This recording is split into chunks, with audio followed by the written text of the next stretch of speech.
All right, so we're in all different time zones, but that's okay. We're all awake, and I think we're all ready to talk about literacy instruction for young EFL learners. And many of you, if you know my work, you know I'm very passionate about teaching English to young learners. And I'm really excited to talk about this topic, which focuses on literacy instruction. And when I travel around the world to many different countries, people ask me questions all the time about how to best teach our very young learners how to begin reading and writing in English, which is not, their students' first or native language. So, we're going to talk about some different ways that you can engage your young learners in reading and writing. Okay, so before we begin, I have a little poll here. And I'm going to ask you to choose the one that most appropriately defines you. This way, we can all see who is here on this webinar and what do you do, right? So I'm going to start the poll and you're going to tell us who you are. Here we go. Okay, so are you a pre-primary teacher, a primary teacher, secondary teacher, a university professor? Perhaps you're a teacher trainer, and perhaps you're an English teacher in training and you're studying very hard to learn how to teach English to young learners. And maybe there's a few others. If you're in that other category, you could maybe type in the chat box how you would identify yourself. Okay, so I see that we have more primary teachers than some others.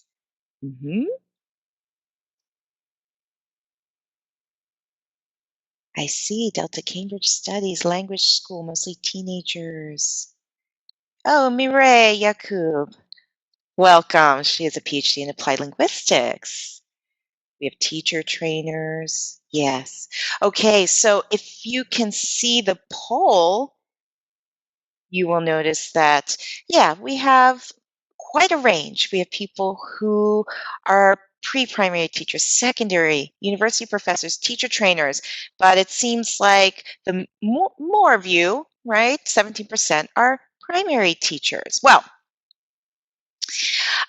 whether or not you're a primary teacher or a pre-primary teacher, I hope that you will find this information that I'm going to share with you about literacy instruction for young EFL learners very interesting and helpful. Sometimes even if you're not teaching pre-primary teachers or pre-primary students, understanding how our young learners learn to read and write can sometimes help you as you start to have these students later on if you understand what types of instruction they are given. All right. Now, I'm going to go back to the slides and we can see here. Oh, share the results. Okay. All right, so can you see the results of the poll now? You can see that 18% of you are primary teachers.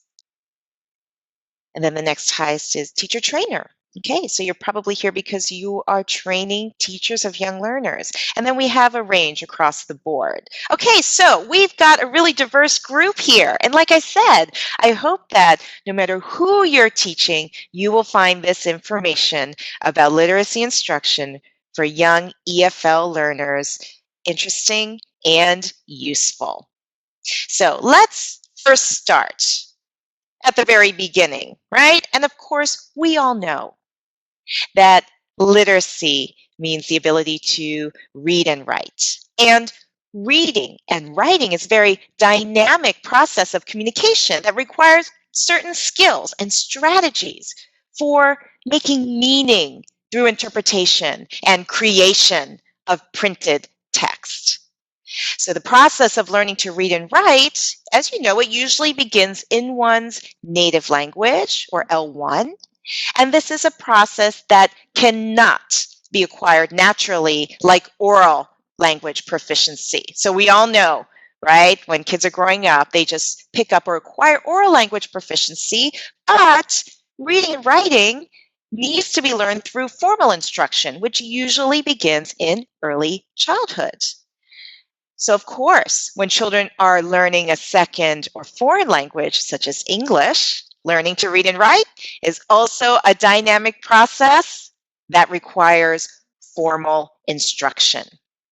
Okay, but the good news is that one only has to become literate once, because these skills in literacy are transferable from the first language to the second language. That is, this understanding of the connection of oral language to print.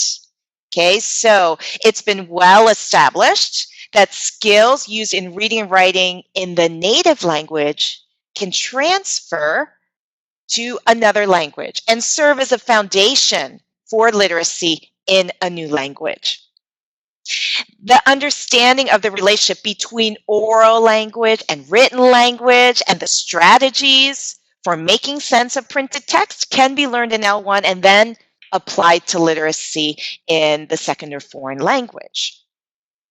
In fact, Cummins noted in his work that the better develop the conceptual foundation of children's first language, the more likely children are to develop similarly high levels of conceptual abilities in their second language. So L1 literacy is certainly an asset for building literacy in English and should be supported. Very important.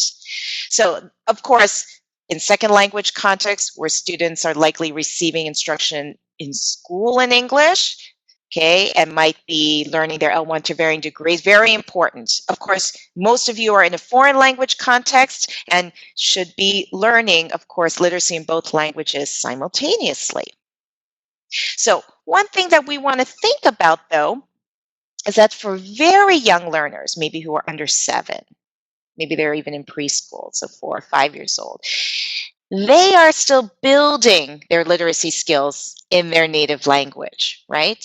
So something that we have to keep in mind is that as our little ones are learning literacy in their first language, if we are starting English language instruction earlier and earlier, then we have to think about, okay, what are some considerations for literacy instruction when kids are very young age, when they're just starting to recognize this connection between oral language and print, right? And so I have a picture here, if you can see, which shows some parents who are reading a story to their little girl. Does this look familiar to many of you? Do you also read stories to your kids before they go to bed?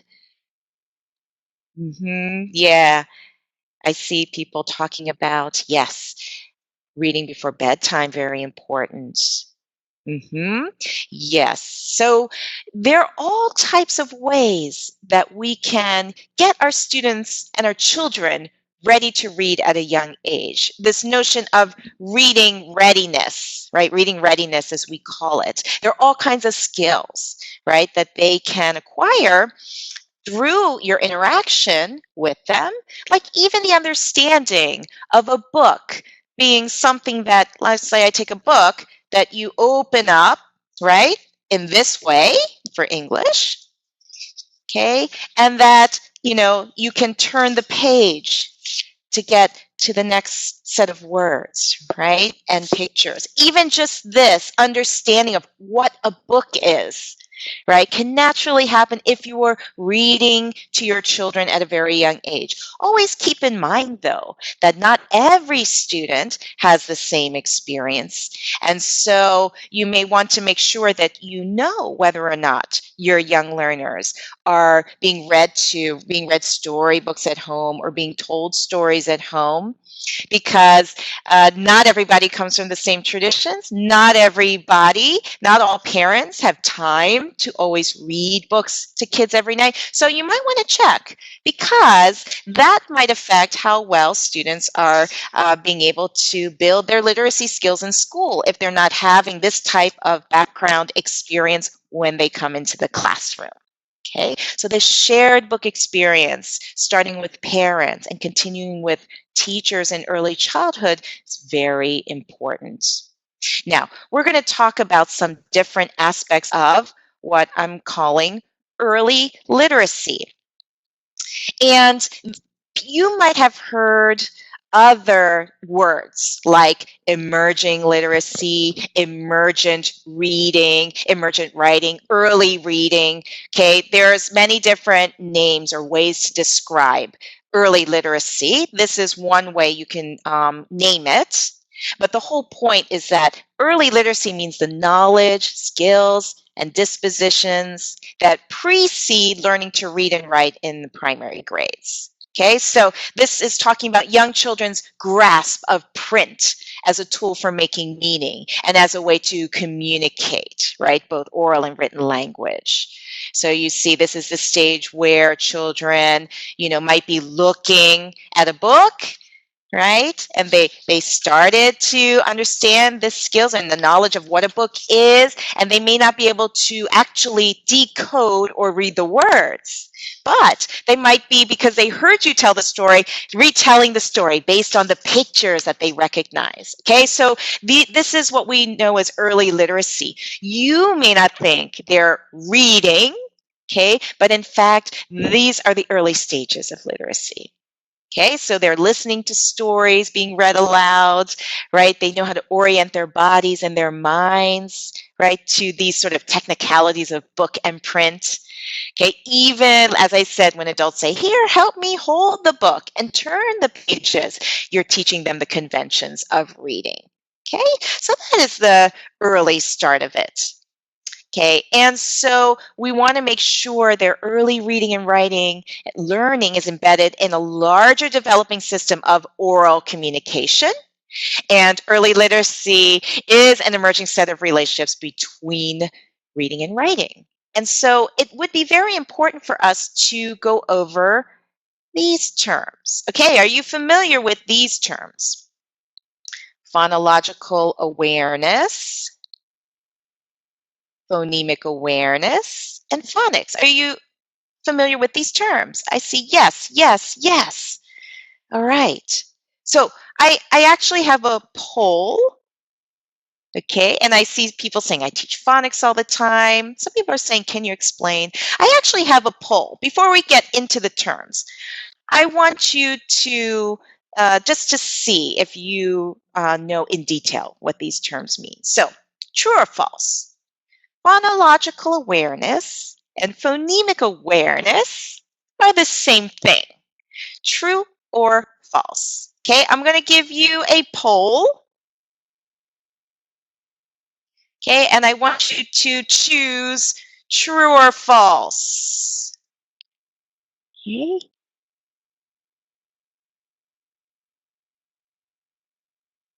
All right.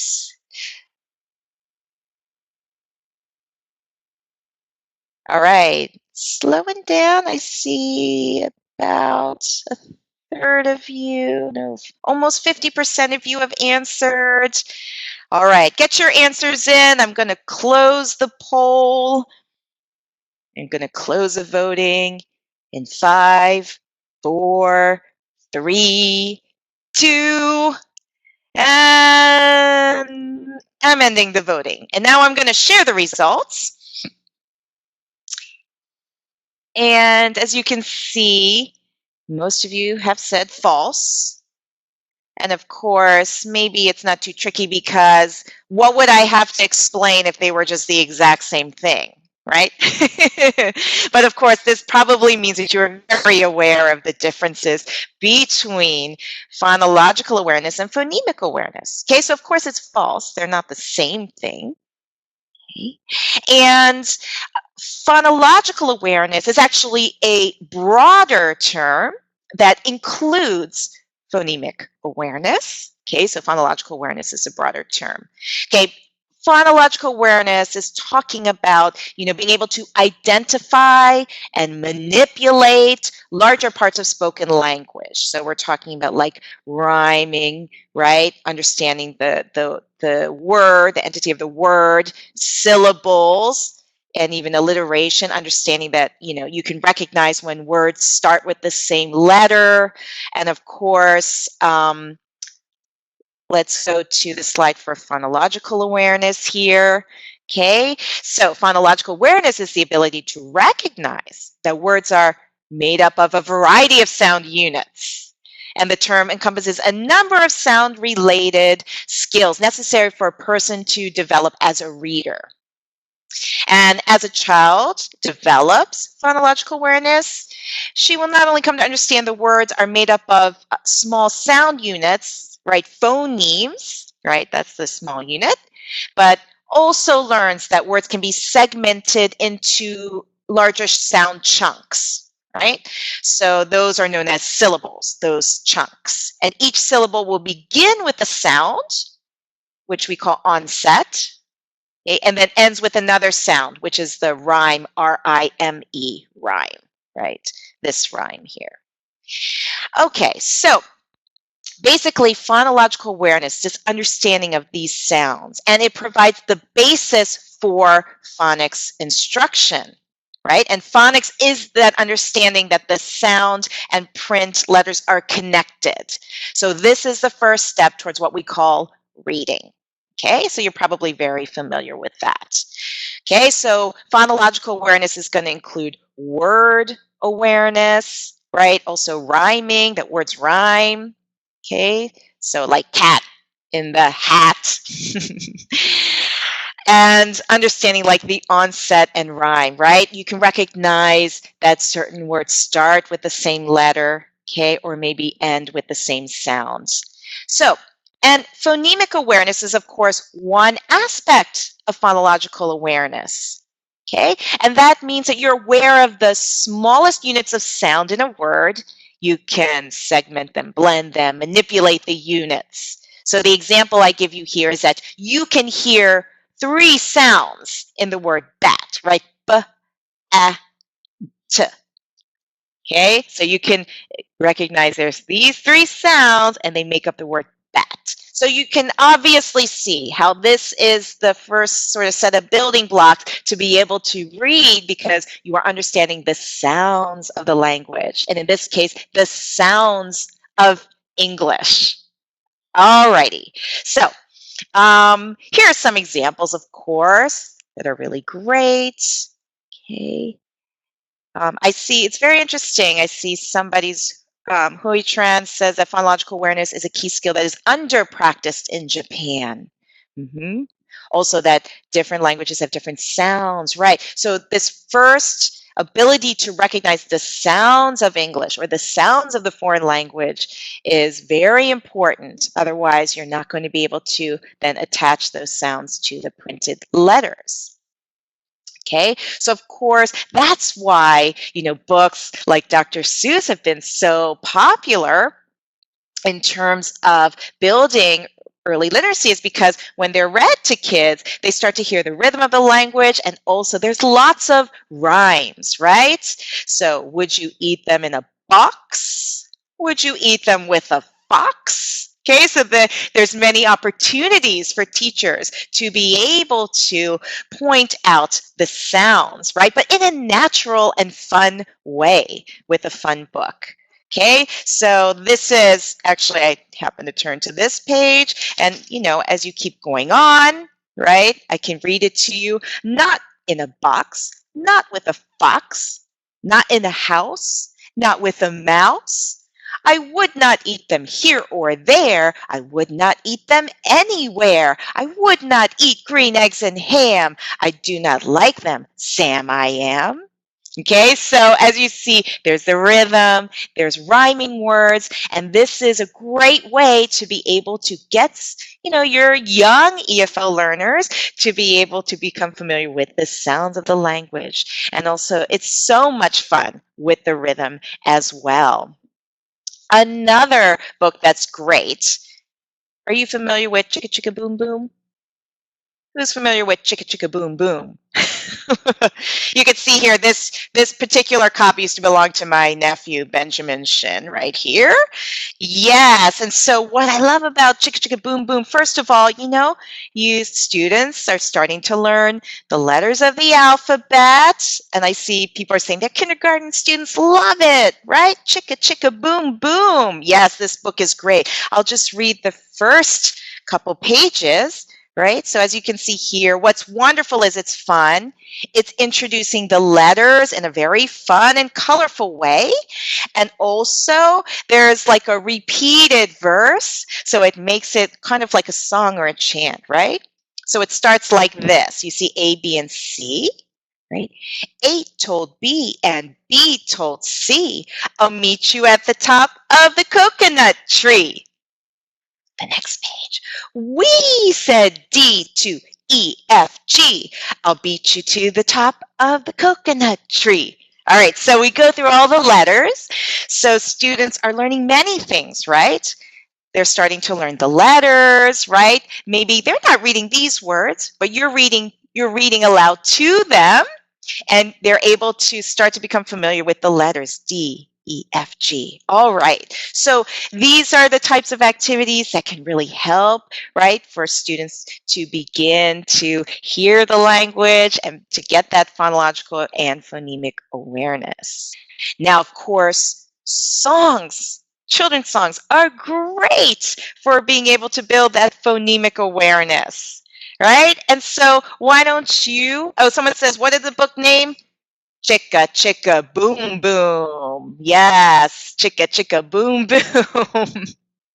All right, so we can give you the names of all of these later as well if you forgot. So songs are great for building phonemic awareness. Students are then engaging in the songs. They love them. They give teachers an opportunity to be able to, point out the sounds. Why don't we sing this together? Are you ready to sing Old MacDonald Had a Farm with me?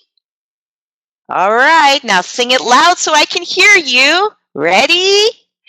Old MacDonald had a farm, E-I-E-I-O. And on that farm he had some cows, E-I-E-I-O. With a moo-moo here and a moo-moo there, here a moo, there a moo, everywhere a moo-moo. Old MacDonald had a farm, E-I-E-I-O. Great! Tell the truth, did you sing that out loud? Maybe you're in an office or at home and someone's looking at you a little strangely. That's okay, because what we're trying to do now is to demonstrate how songs can help build phonemic awareness and also teach, right, the sounds of that sort of long vowel sounds, E-I-E-I-O, which are also the names of the letters. Okay, and then it's easy to point out certain sounds, right, with the moo-moo, the right, ooh, and you can point out how those sounds start, right? And think about the sounds of English, the sound. What other words have moo, moo, McDonald? Good. Okay, so songs are a wonderful way. They're fun, they're engaging, they get kids to be able to use the language and start to become familiar with the sounds of English. All right, here's a fun game that you can play. It's like the hot potato game. You know that game, hot potato? Okay, so you pretend like you have a potato that's hot, right? You have to pass it to the next person, pass it to the next person. Okay, so in this case, in this game, children will sit on the floor, and then you're going to provide them a bag. So I have a bag here, okay?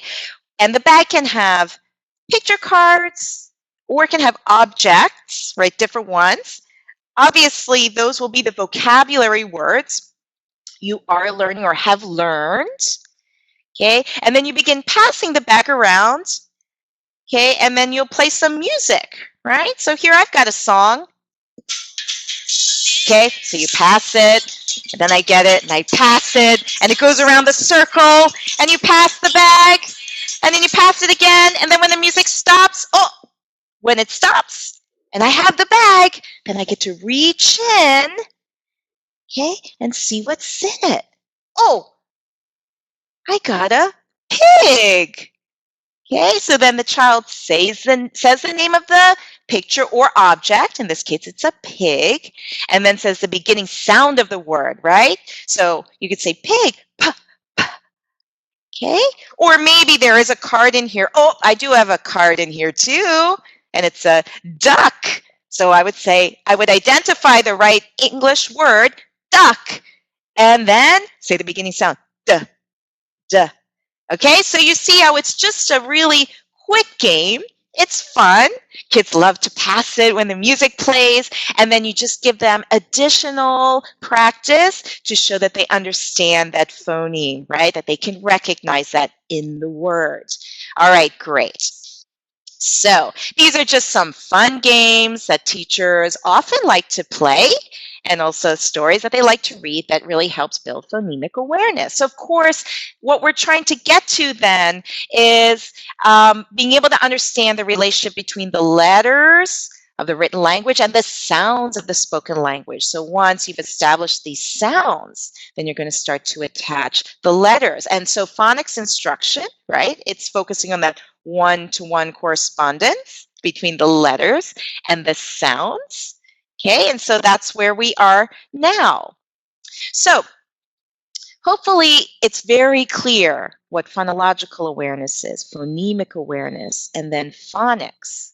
Okay, and so as you can see, it's very important in these early stages that we are teaching our preschool children, okay, who are in that early literacy stage, to understand, okay, what reading and writing can do. Just what is it, right? We want them to start naming and writing alphabet letters. They've got to hear rhymes and sounds in words, building that phonological awareness. They start to write simple words. A lot of teachers start with students' own names, right? Because they're very familiar with the sound of their own name. And then we try to attach that, okay, to the letters of the new language. And of course, we also should be giving them plenty of chances to listen to the language in a story for meaning. Okay, because what we're going to start to get to is the importance of meaning. Okay, not just understanding these, small bits of language and putting them into words. Okay, so we'll talk about that. Okay, I just have, another song for you, which is great, right, when we're teaching kids letters and the sounds.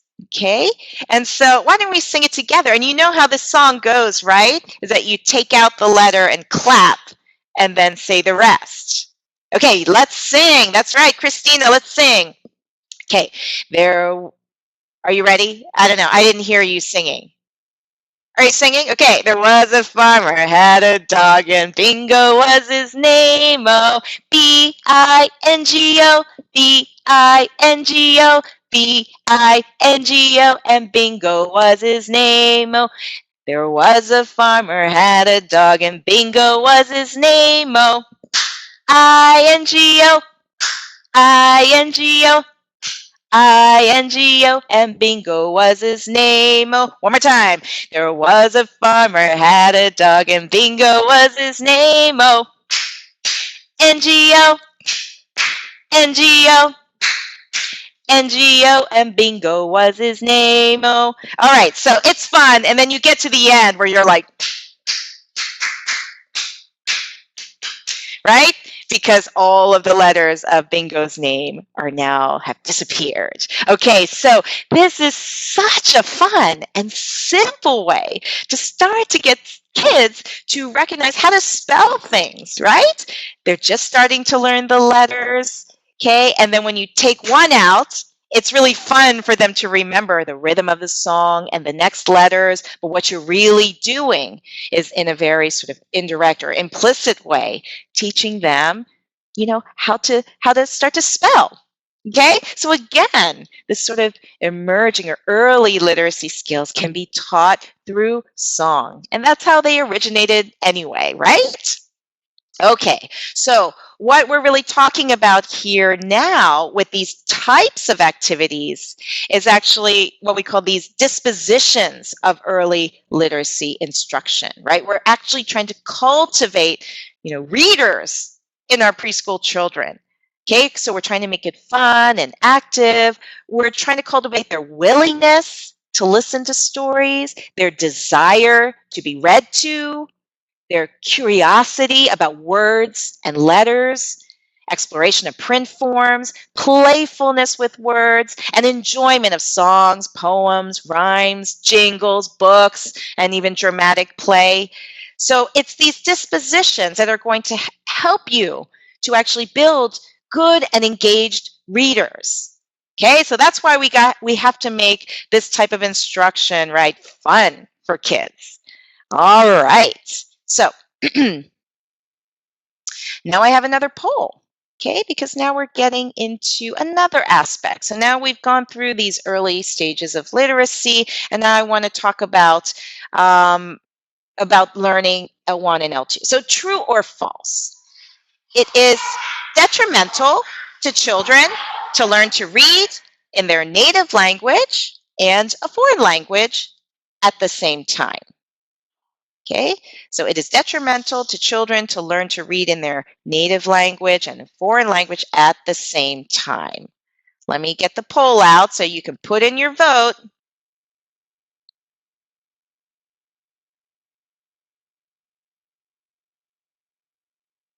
Okay, here we go.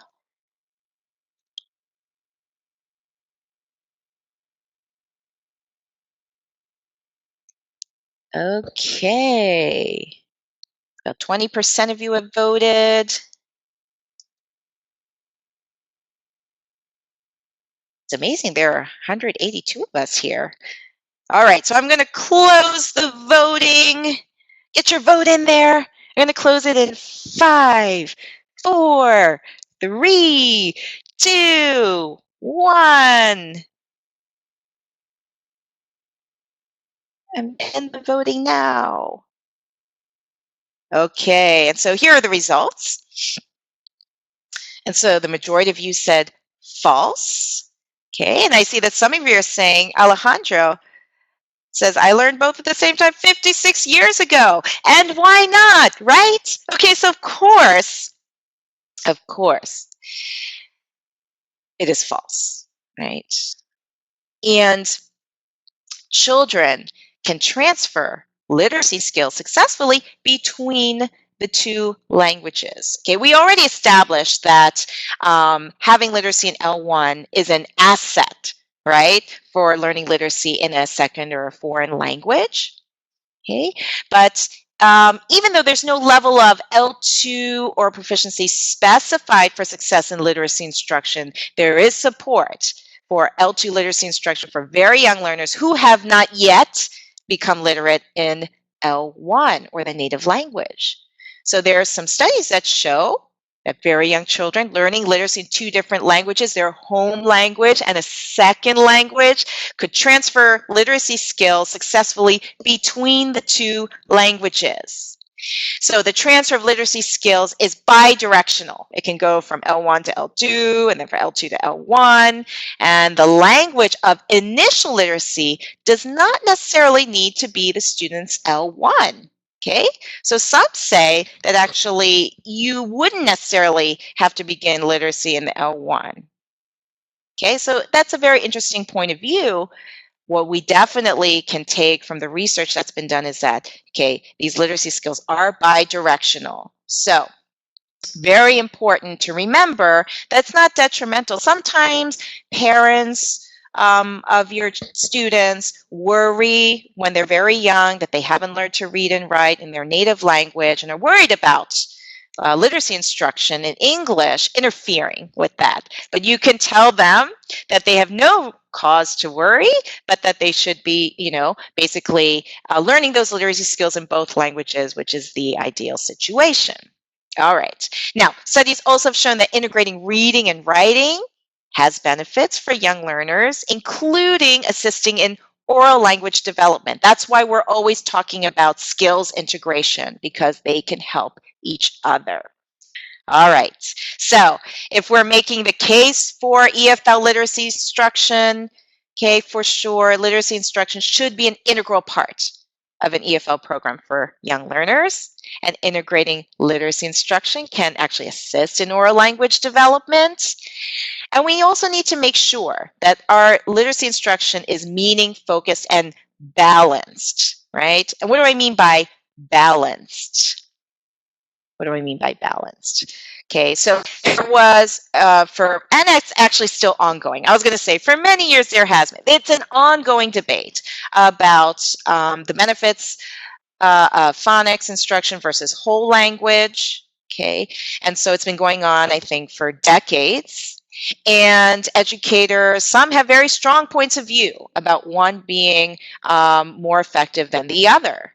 And of course, the phonics approach, right, that focuses on bottom-up processing skills, right? So if you will, phonics, right, that's bottom up, right? You're starting with the sound symbol relationship, okay? And you are, teaching that in order to decode written language.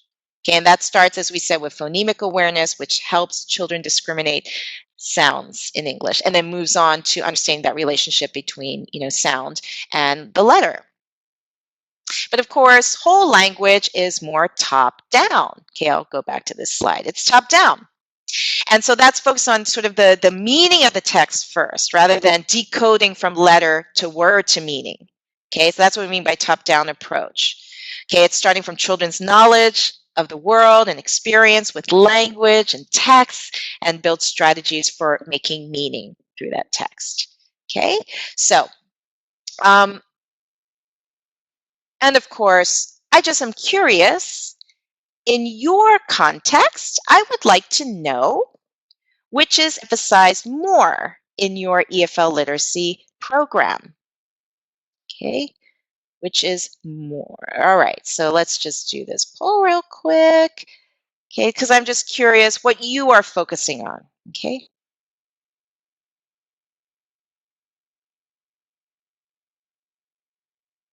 And I'm thinking that, we might see kind of a balance of both. But if you had to choose one, which one's more emphasized?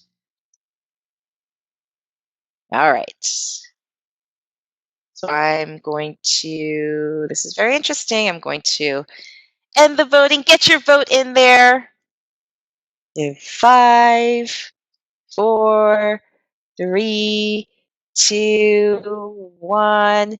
Okay, and so as you can see the results, okay, so there are more people focused on whole language versus phonics. Okay, so I'm going to stop sharing there. That's interesting. So it seems like there's somewhat of an balance there. Maybe you use both, but maybe you emphasize whole language or phonics more. Okay, but the whole idea is that what we really want to do is make sure we have a balanced literacy approach, right? Because both aspects, right, taking a bottom-up approach and a top-down approach are very important. Okay, and a lot of times when I look at programs, they're very much focused on, the phonics or these bottom-up skills to decode the language, and not necessarily enough with the whole language, right? Or the top-down strategies for making meaning from text. Okay, so I have here some helpful building blocks, and I don't have that much time left, so I'm going to be kind of going through them rather quickly. Okay, but I did want to say that the first one that I'm going to point out is what I see definitely, a part of EFL, Young Learner Instruction, which is explicit instruction in phonics. That is one part of a balanced literacy approach. It is very important, right? Students need bottom-up skills to decode and spell words, especially English has 26 letters representing 44 sounds with more than 500 ways to spell them. Can you imagine? Okay, English is not so easy to learn. So phonics instruction, it also can differ depending on the writing system and your literacy practices, right? So if you actually, are a Chinese speaker or Arabic speaker, right? You use a completely different writing system. So it really is dependent on the native language. Okay, so I don't get into telling people exactly how to give phonics instruction because sometimes that depends on your native language and where you come from. Okay, I do want to say that I'll start with the top-down approach, okay? Because I do see this bottom-up approach a lot. And one thing you absolutely have to do for young learners is to immerse them in print and literature. Okay, so you want to make sure that they're surrounded by print in their environment, there's print on the walls in the environment, and also that you're making a variety of texts available, right? Like picture books, okay, and all different types of texts. Okay, so if you're able to create, okay, in your classroom, print on the walls, and having reading centers where students can sit and choose books and read, very important. So you want to immerse students in print and literature. Another thing that you want to make sure you're doing is to utilize and build students' background knowledge. So one is utilize their background knowledge. The other is to build their background knowledge to understand text because they're very young and may not be exposed to a lot in the world. So you want to tap into their prior experience. You might be connecting to content, right, like science or social studies, making those cross-curricular connections, and also building their cultural knowledge to read stories across cultures.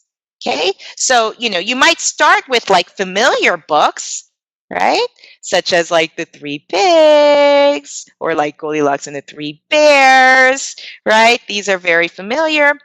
And then you might also be connecting to content areas, right? So they're learning about different animals. So you might want to be connecting them to the different animals and reading them stories that are related to the animals that they're learning about.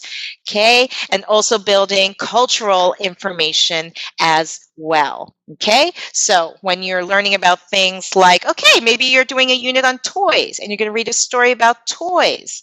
You might also want to build their content knowledge about toys that come from other cultures. This is actually a big book that comes from our world.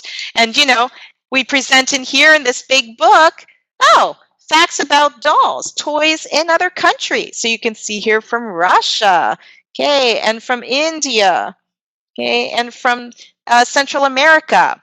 So we want to build their content knowledge, cross-curricular knowledge, as well as culture through reading. All right, so next, we want to make sure we're modeling various reading and writing strategies. Okay, so we want to make sure that students are able to recognize text structure and are previewing the text and examining the surrounding pictures and predicting what's happening next, right? We want them to also be able to write for a particular audience and purpose and pay attention to that. So of course, when you are reading stories, you want them to always remember, and you start them out with previewing the text. What do you see here? A frog. What color is the frog? Is this frog big or little? Okay, and then you can see the title is A Big Lesson for Little Frog. All right, so previewing it, you can even take them through the pictures in the text without reading it, and at first just preview the pictures and say, what animals do you see in here? And students can try to guess what's going to happen next. All right, so we want to model these various strategies all the time. Okay, now, moving on. Another very important point, building vocabulary and automaticity of high-frequency words. Okay, something that research tells us, research by pollination tells us that readers need to know at least 95 to 98% of the words in a text to gain comprehension independently. That is virtually all the words. Okay, and so it's very difficult. Now, that is to gain comprehension of text independently.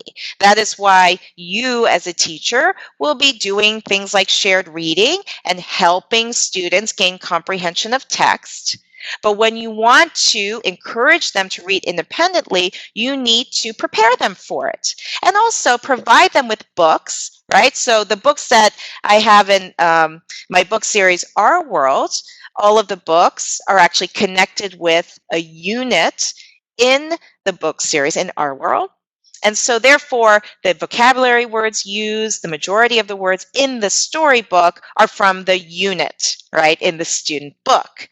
And so what we're trying to do is provide a context that's fun and interesting for students to be able to gain comprehension of text. And then when we do the shared reading, we're helping them to build reading strategies to make meaning from the text, right? And then hopefully to be able to read it independently later. Now, you may know this, but the 100 most frequently used words in the English language actually represent 50% of all written text. That's all. Okay, and most of the books, right, that have been written for children, especially in our series, for example, use these frequently used words. Okay, so one way that you can help your students read better is to build that automatic recognition of the words. Okay, so for example, they have these lists like the Fry sight words. Okay, these are the first most frequently used 100 words. If students can recognize them automatically, right, just with flashcards, then they're going to be able to recognize so much of the text that's in the books that you give them. All right, so keeping all this in mind, of course, when you are trying to build a balanced literacy program, you always have to come back to looking at your young learners, right? And our young learners, they're active learners and thinkers, they're social learners. And so you have to make sure that they're actively involved in the learning process with literacy. Okay, and we know that they need scaffolding from you, right? We just talked about that, right? That the teacher needs to be able to assist students through shared reading, right? By helping to make the input comprehensible in order to help them to become independent readers. So we're nearing the end of our time together, but I did want to point out, and you guys are going to be getting a reading that talks all about these different ways to approach literacy instruction with your young learners.